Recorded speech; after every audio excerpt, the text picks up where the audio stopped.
All right, the next section that I want to talk about is high adventure. So we can winter camp, we can weekend camp, whether in the trailer or not, but what about high adventure? And when we talk about high adventure in the scouting community, the one name that is synonymous with high adventure is Philmont. Now, understand this statement here, I am not being critical of Philmont. But when I was scheduled to go to Philmont when the fires hit in 2018, and about 6 months beforehand, I called Philmont. We had a scout that had special dietary restrictions, and they were very accommodating. They're like, no problem. You pack the food, you bring it down, you give it to us. We will haul it out to the back country so that when you have a food pickup, you can pick up those meals for that scout. Perfect. Oh, by the way, I'm going to be carrying a CPAP. Mind if I have some batteries in there? Absolutely not. And I said, why not? I'm going to need batteries to run my CPAP to get through Philmont. And I was told we do not haul gear to the backcountry under any circumstances. We will not make special trips. I said, well, you're not making a special trip. And they're like, it's a precedence. No, we won't do it.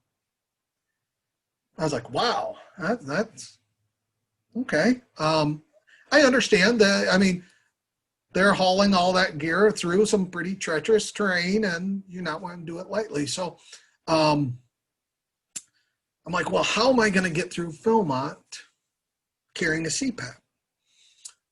So the next thing I did was I called the medical center at Philmont. And I'm like, surely they've got, I'm not the first scoutmaster with sleep apnea that wants to hike Philmont. So I called the medical center and talked to the director there, and she was like, don't carry it.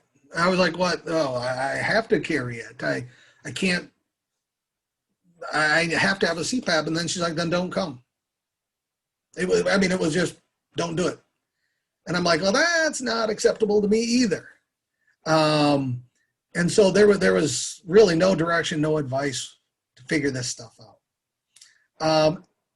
And again, and that's fine. It's my condition. It's mine to deal with. So that's where my goal became, okay, I'm going to figure out how to backpack high adventure, week-long, 2-week-long adventures carrying a CPAP. So I set my mind to figuring this problem out.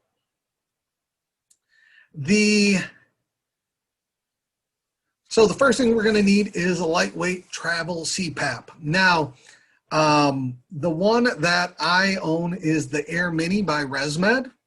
I believe it is the lightest one out there right now on the market for travel CPAPs. I checked online before. It looks like it's about $650. Now the downside is most insurance companies do not consider travel CPAPs to be covered by your insurance. Because my CPAP, I haven't had a new CPAP. My CPAP's like 10 years old. And so I thought, well, I'll get a new one. Let me get a travel. No, they would not cover it. Most insurance plans, they cover these 2 models or these 3. You have a very limited choice. And so, like I said, it is an expensive investment. But it was an investment I was willing to make because I wanted to go out to the Tetons with our scout troop. And the memories out there were priceless. So I invested in the Air Mini. It is, I then used that lithium ion batteries that we already talked about to go with it. Now, so we have, the Res Mini, I think I have it on the next slide. It's about 2 pounds, if you're wondering the weight of it. And I'll go through all the numbers on weights here in a minute. But we have to have a recharge. We have to be able to recharge it in the field. So 2 methods. The one I know works. The other one, it's an experiment I'm waiting to make myself. So I'll tell you about it. I'm not sure if it's going to work or not.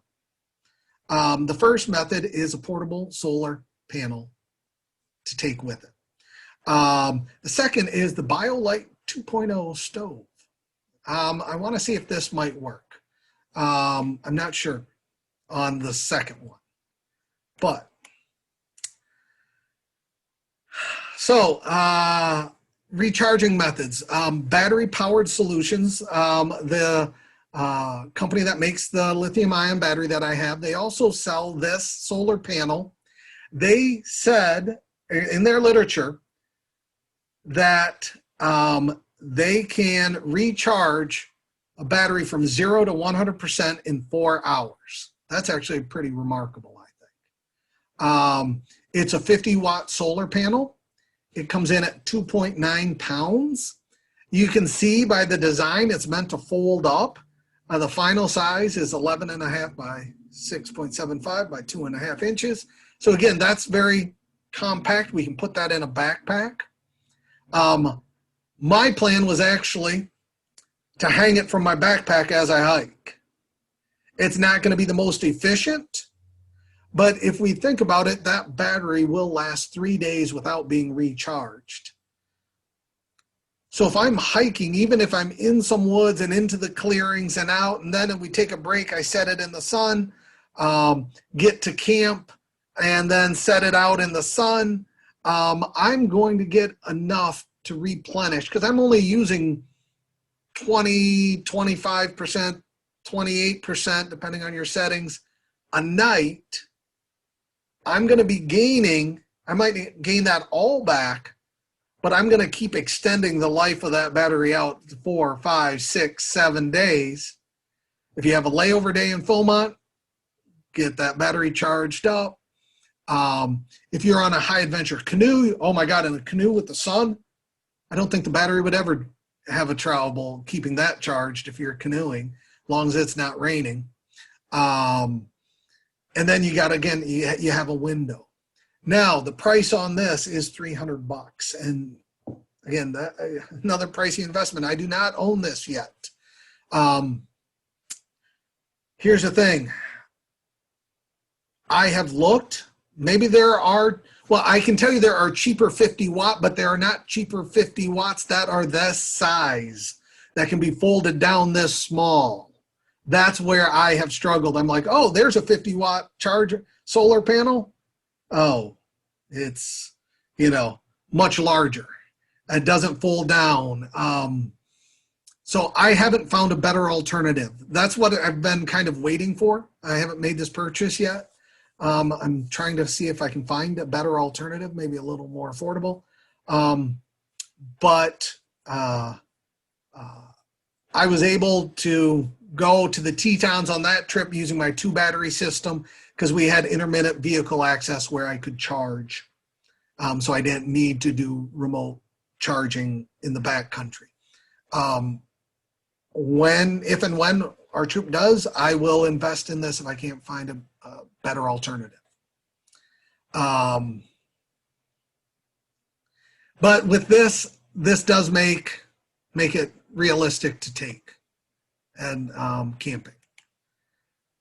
All right.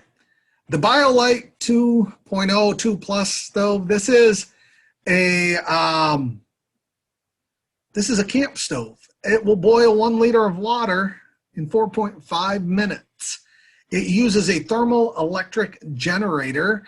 The flame heats up one side and then the cool on the other side. That difference in temperature creates an electric current that is then harnessed into a battery pack sticking off here on the side. They advertise this as a power source in the outback for charging your phones or any of your gear. I have not tried to charge my batteries with this. It's very intriguing. I'd like to explore this. It has a weight of about 2 pounds. For reference, actually a good note, if this does work or you do consider investing in a BioLite, I don't have the current price on the system. I meant to get that, I apologize, but Philmont considers these to be campfires and not stoves. And that's because you cannot turn them off immediately. There is a fire inside that is running. And this was directly from the head ranger when I was having these discussions. I said, what about this? And he goes, well, that's a campfire, not a stove. And at first I was like, what? And it makes sense. You have to follow the burn rules. If there's a no burn, you cannot use this. You're carrying 2 extra pounds through film on if you'd happen to have one of those. But that's the reason you can't turn it off, where the other camp stoves you can turn off.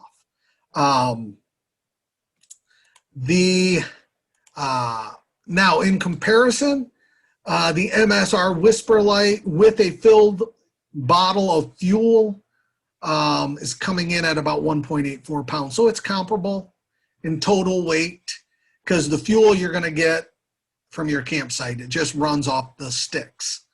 It actually has a fan in it that's blowing air into like a cyclone motion. You can kind of see the flames are spinning as they come out. There's a fan that's pushing in the bottom of this to improve the efficiency. All right, it's about $150. Thank you for the BioLite. So that would provide some remote power. Again, is this a solution for a CPAP and charging those batteries? I don't know. I just wanted to present these possibilities. So that's the BioLite 2.0 still. They do have an early version. They upgraded the batteries. So I know that there is a 1.0 and a 2.0 on these BioLites. So the 2.0 has a bigger battery pack in it.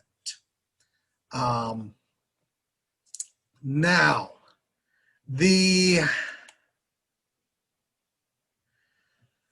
let's look at the numbers. When we talk about backpacking and high adventure, what's the total weight coming in at? So using an Air Mini with the cables, and this is the ones that I have. This is my system. I put it on the scale.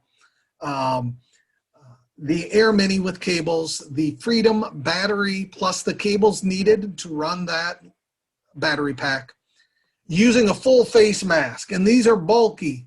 That's the biggest thing I think with that is it's bulky. It's coming in at 4.99 pounds, and that's just one battery. Backpacking. Now, if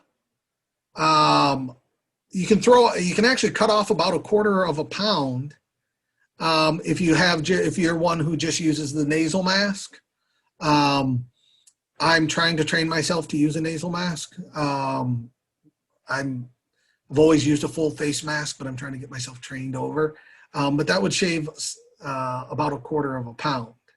Now, if you're adding a solar panel, say, that's the other thing I couldn't find. The cheaper solar panels weigh much more. I did find one that I thought was a better deal, and it was close in size, came in at like 6 pounds or something like that for the solar panel. So the one that I showed from Battery Powered Solutions, that's 2.9 more pounds. So that's going to put you about a total of 8 pounds to power your CPAP with a single battery. If you wanted a second battery as a backup, then you're looking at adding another 1.7 pounds. So you're going to be just under 10 pounds for your CPAP gear. I think, personally, I think one battery with a solar panel probably would work. The BioLite is, what did I have on there? I can't, 0. Oh, no. Yeah, the BioLite is 2.06 pounds. Why did I put 0 on this screen? Because it's a stove.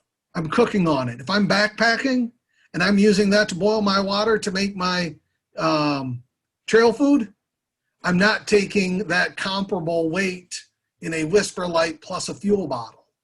So I put it in here with an asterisk as a 0 because I consider that an even swap. 1.84, 2.06. I'm going to call that close enough to an even swap. That's why if it works, it would be an even swap out. It's going to be 0 added pounds to what you would be carrying if you had a whisper light still on you. So that's why I put that in at 0 pounds. All right. That's, I want to thank everyone for coming. Hopefully you've picked up a few ideas, some possibilities, some things for you to explore to take your CPAP out camping, and encourage others that have sleep apnea to take their CPAPs with them, to do it safely, to keep yourself well rested so that we don't have accidents driving, so that we're not overtired. It's the safest thing to do. We need to have our CPAPs with us. We need to be using them. And I think hopefully we've shown that. Now, do you have any suggestions on hammock camping versus, maybe you could suspend the system from the tree, from one of the ropes. If you're hammock camping, you could suspend it from that end. I don't hammock camp. We're just now kind of starting to allow that in our troop. Our troop normally never did. With the pandemic, we've been one to a tent, and we're allowing hammock camping and things like that. So I haven't really wrestled mentally with the ideas or how to have the gear when you're being hugged by the hammock. So that would actually be another great area to explore.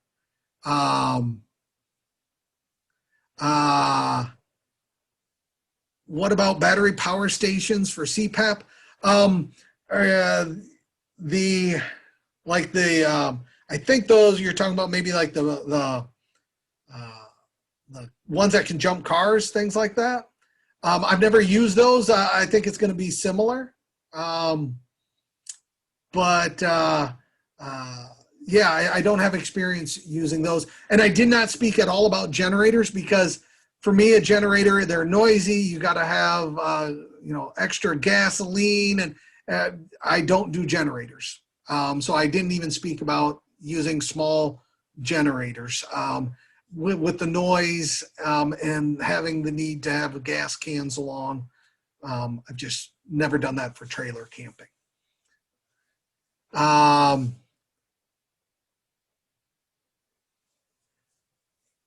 The efficiency of batteries does drop off with the temperature drop. I've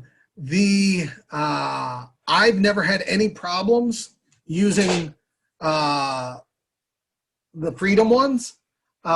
They've worked perfect on all of our winter campouts, so I have not had any problems.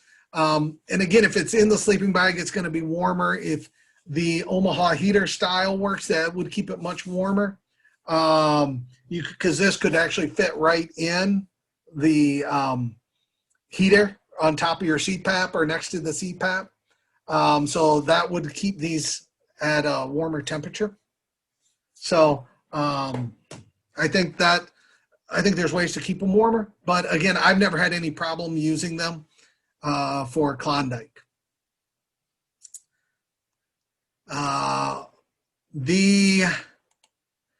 I do want to give a shout out to the Wood Badge program for those scouters in here. And we actually have some non-scouters that are joining. That's awesome too. For the scouters, if you haven't done Wood Badge, I highly encourage you to take Wood Badge. It gives you some great skills to use. And I really love the ticket process, because you're identifying problems and you're the solution. I saw a problem out there with CPAP and not enough information, and I wanted to be part of the solution. And that's really the value that I find in the tickets, finding problems and then being part of the solution. The question is, what critter am I? I used to be an owl.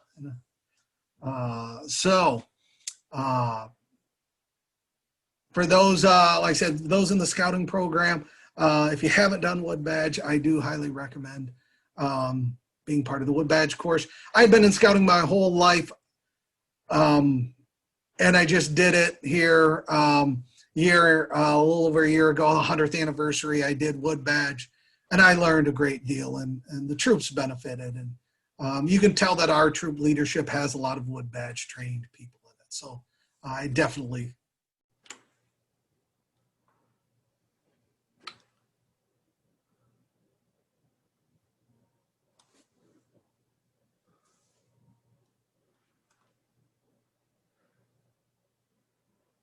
Well, thanks for watching this video. I hope you were able to get some information. Hello.